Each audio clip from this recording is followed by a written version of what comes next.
So ito po ang makikita natin na design, no? At yung gastusin diyan. Indifferente, no? Parang wala silang pakialam sa tinatawag na widespread, malawakang kahirapan na nasasaksihan natin sa buong bansa. Tingnan niyo naman, ang ganda-ganda, ang mahal-mahal, opulent, extravagant, grandiose, pompous. O, tingnan niyo ito. Hindi ba kayo nahihiya dyan sa Senado? Na yung pera na maaaring itulong pa sa mahihirap, naku, pinagawa niyo ang sarili niyo ng napakagandang palasyo. Parang palasyo eh. It's like a castle.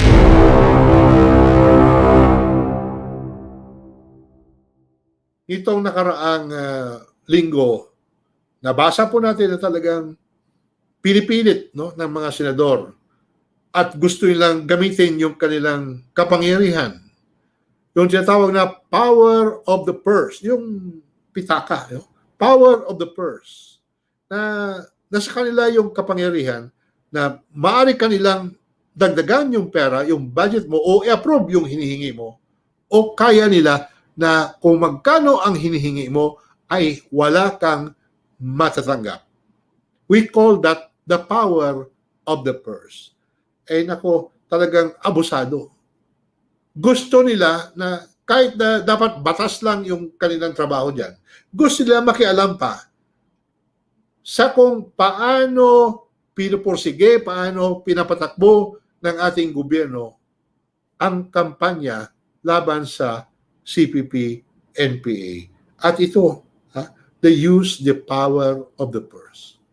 At dahil po dyan sa naiisip ko na hindi maganda yung mga nangyayari dyan sa ating Senado, nag-research na ako ngayon.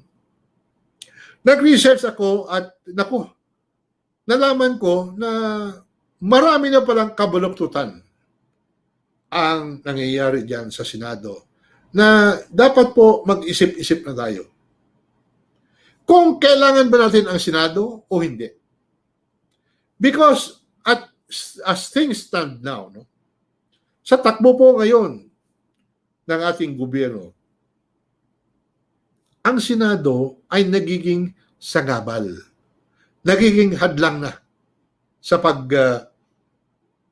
sikap ng ating gobyerno upang matigil na, matapos na itong problema natin sa tinatawag na cabinet insurgency.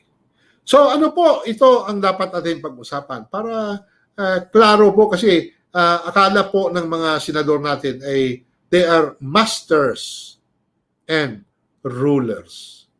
Akala nila mga hari sila at mga prinsipe na walang makakagalaw sa kanila. Untouchable. Above the law. Tignan natin, ha? So, yun po, no? Nagpatayo sila ngayon ng bagong office complex diyan po sa Philippine Navy Village sa Bonifacio Global City o BGC. No? Yan po, pinapakita nung groundbreaking, admired, tuwang-tuwa sila habang tinitingnan yung tinatawag na scale model, no? Yung kung anong itsura ng kanilang bagong building sa Senado. Okay. So ito po, no, yan, napakaganda talaga, no? Modernong, napakaganda at siyempre hahangaan ito ng ibang bansa. At ito daw ay may budget na 8.9 billion pesos. Ito report ito ni Senator Ping Lacson na siya po ang chairman ng Committee on Accounts. No? Naku, 8.9 billion pesos. Naku, ilang kayang paaralan ang marisa ng ipatayo, no, sa ganyang kalaking halaga. Now, ang contractor po nito ng bagong Senado ay siguro hindi nyo pa nakakalimutan yung kontraktor ng Makati Parking Building. Hindi nyo pa siguro nakakalimutan yung paboritong kontraktor ni Senator Drilon yan po sa Iloilo Convention Center. At ito po ay ang Hillmarks Construction Corporation. Diyan po sa Makati, nakapagpalabas po ang Blue Ribbon Committee ng isang ulat na nagsasabi na napatunayan nga na overpriced, sobra ang mahal sa pagpatayo ng Makati parking building. Hillmarks po ang gumawa. Sa Iloilo Convention Center, inilibing nila. Hillmarks, takot sila na mabuksan yan muli dahil lagot yan si Drilon. So bakit po parang pagdating po sa mga government buildings ay Hillmarks po ang paborito ng ating mga senador, ng ating mga congressmen. Ano ba ang nandiyan sa Hillmarks? Wala na bang ibang mga kontraktor dyan na magagaling? Sa palagay ko po, marami. Pero anyway, ayaw aminin ng mga senador na may kalokohan dyan. So dito lang po tayo. So kung tignan mo, ano po ang mga salita na pumapasok ako sa isip ko sa wikang Ingles? No? Opulence. Yung sobrang pagpakita ng yaman. Grandiosity. Yung sobrang pagpakita ng kagandahan. Extravagance. Yan. Sobrang gastos. Pompous. Yung sobrang kayabangan. No? Opulence, grandiosity, extravagance, pomposity. Ay nako. Mabuti sana kung yung kalagayan ng ekonomiya ng Pilipinas, yung kalagayan ng maraming Pilipino ay mabuti po. Na hindi po wala tayong masyadong problema pagdating sa kahirapan o poverty. So ito po ang makikita natin na design, no? At yung gastusin diyan. Indifferente, no? Parang wala silang pakialam sa tinatawag na widespread, malawakang kahirapan na nasasaksihan natin sa buong bansa. Tingnan niyo naman, ang ganda-ganda, ang mahal-mahal, opulent, extravagant, grandiose, pompous. O, tingnan niyo ito. Hindi ba kayo nahihiya dyan sa Senado? Na yung pera na maaaring itulong pa sa mahihirap, naku, pinagawa niyo ang sarili niyo ng napakagandang palasyo. Parang palasyo eh. It's like a castle for our senators. Na ayaw nilang tumagal doon sa GSIS Financial Center, dyan po sa Roas Boulevard, na dyan po sila sa napakatagal na panahon.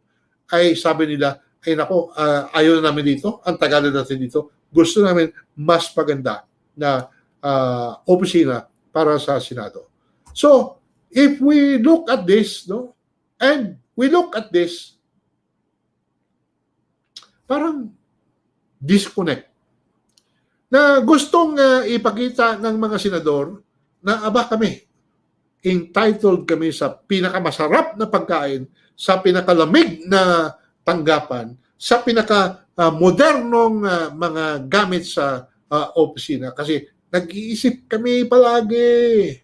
Kasi kailangan namin gumawa ng mga batas para sa ating gobyerno, sa ating lipunan. No?